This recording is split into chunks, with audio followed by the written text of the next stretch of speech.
বোনের বাড়ি যাবে দাদা হয়ে ওর লজ্জা নেই।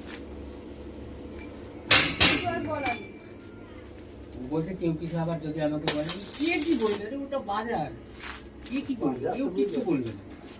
আমাকে বলছে যখন ইচ্ছা আমার বাড়িতে তুমি চলে যাও, কিন্তু কি আমরা একটু বেলা বলতে ঘুমাই একটু ডাক দেওয়া যদি সকালে অসুবিধা।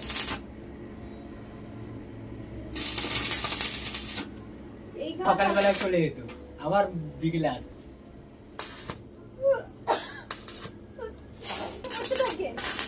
না ওই পিছনে